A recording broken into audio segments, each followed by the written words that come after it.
The fluorescent lights of Heritage Tower flickered at 11:47 p.m. when Marcus Chen heard the scream. Most people would have kept mopping, kept their head down, minded their business. But Marcus had never been most people, not before his wife died, and certainly not after, when all he had left was his 6-year-old daughter, Emma, and a promise to teach her that good people still existed in this world. He dropped his mop with a clatter that echoed through the empty marble lobby, and ran toward the sound. His worn sneakers squeaked against the polished floor as he rounded the corner to the executive elevator bank, where a woman in an expensive blazer was crumpled on the ground, clutching her chest, her face twisted in agony. Her designer handbag had spilled across the floor, its contents scattered like forgotten dreams. Can you hear me? Marcus knelt beside her, his janitorial uniform still damp from cleaning the third-floor bathrooms. She was maybe 40, with sharp features softened by pain, her perfectly styled hair now disheveled as she gasped for air. Can't breathe. She managed, her lips tinged with blue. Marcus had seen this before. His wife, Sarah, had died of a heart attack 2 years ago while he was at his old job across town. He'd gotten the call too late, arrived at the hospital too late, said goodbye too late. Every moment of that night was burned into his memory like a brand. He wouldn't be too late again.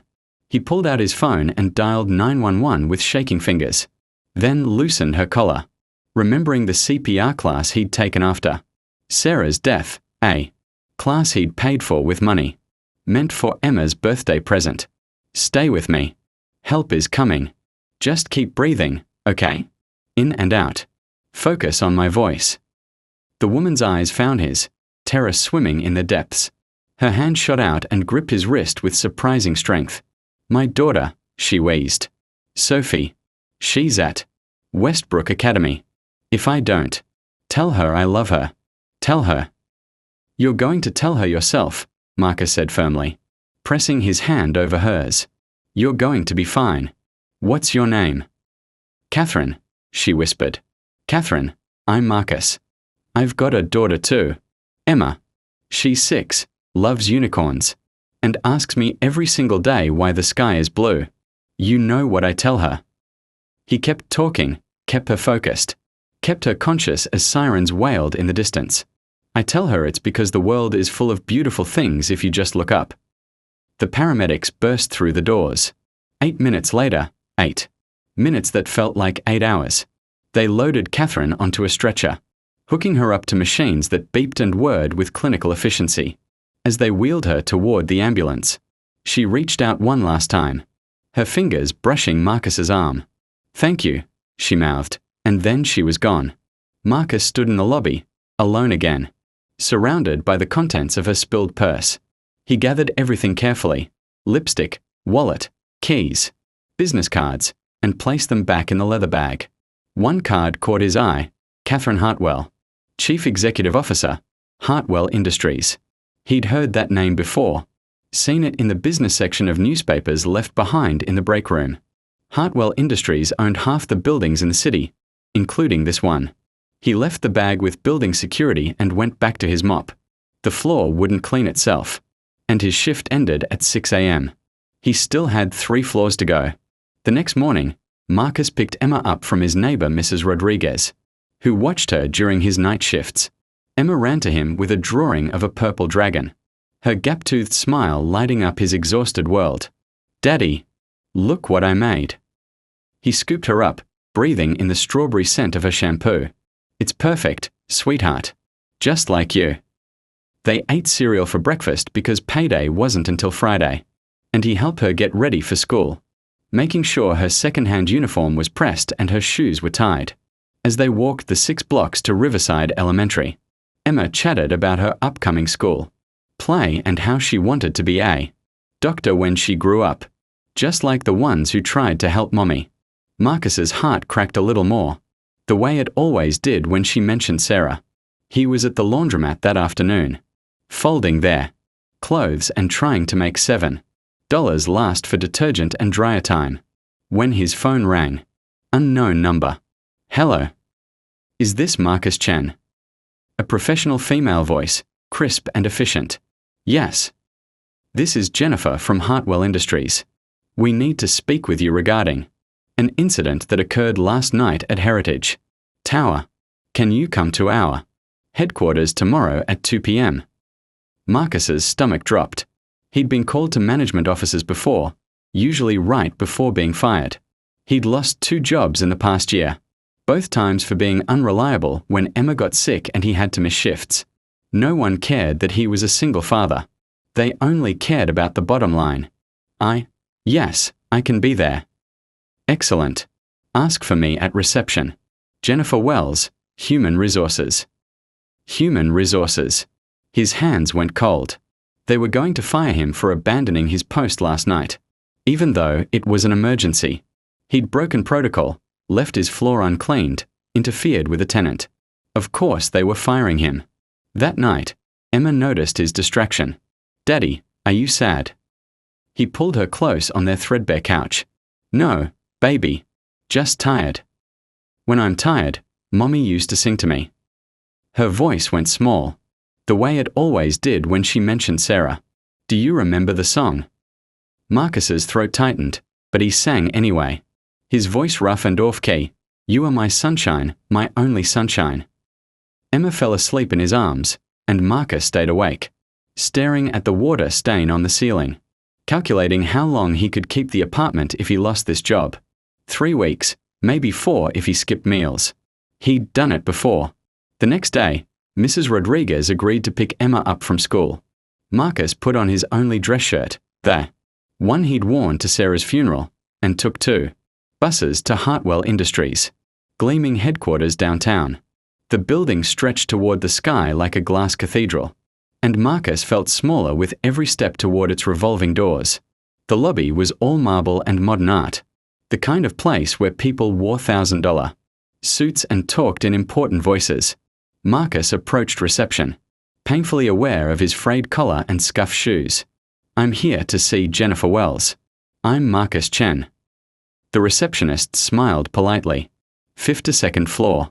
They're expecting you. The elevator ride felt like ascending to judgment.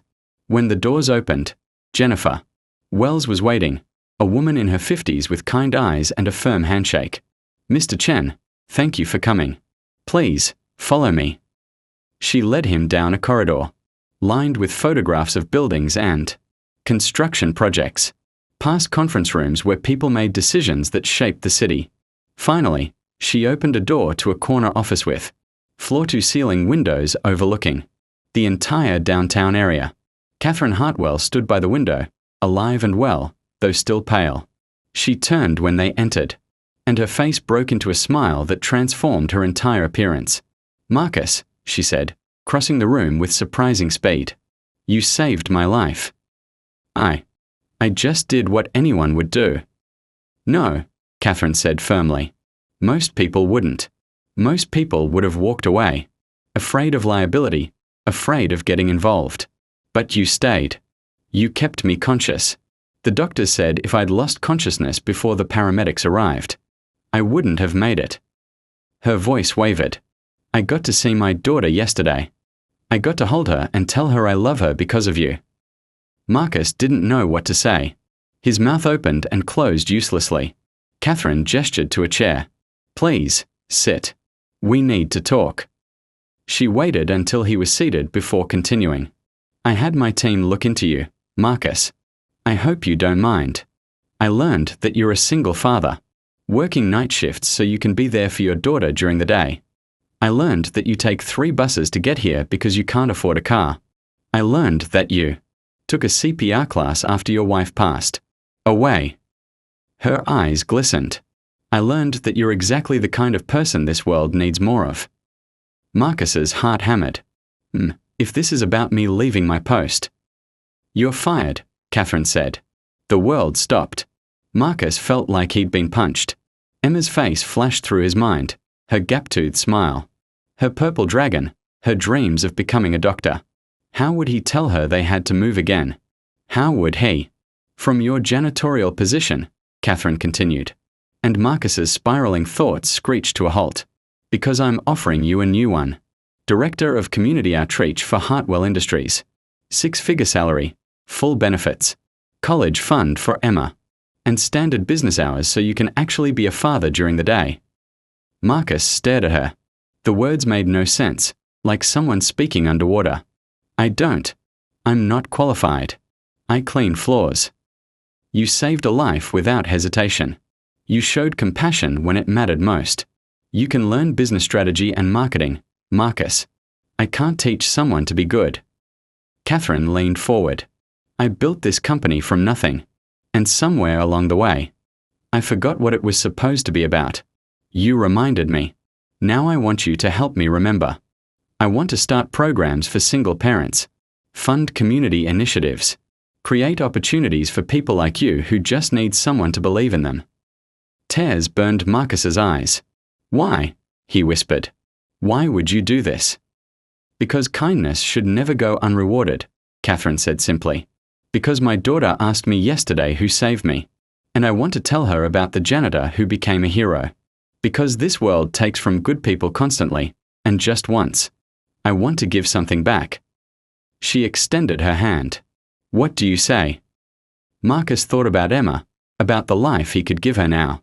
Dance lessons, new clothes, college someday, a future where she didn't have to worry about which bills got paid each month. But more than that, he thought about the lesson he'd be teaching her, that doing the right thing, even when it costs you everything, sometimes, just sometimes, leads to miracles. He took Catherine's hand. I say yes.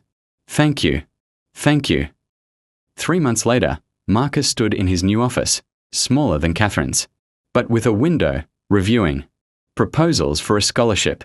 Program for children who'd lost parents. Emma's drawing of the purple dragon hung on his wall, next to a photograph of Sarah. He'd never forget where he came from. Would never forget the days when $7 had to last. Would never forget that night in the lobby when everything changed. His phone buzzed. A text from Catherine. Sophie's school play tonight. Emma's invited. Partners kids stick together. Marcus smiled. He'd learned something in these months. Sometimes the family you build is just as important as the one you're born with. He texted back, we'll be there. As he looked out over the city, he thought about all the other people out there working night shifts, taking extra buses, choosing between groceries and electric bills.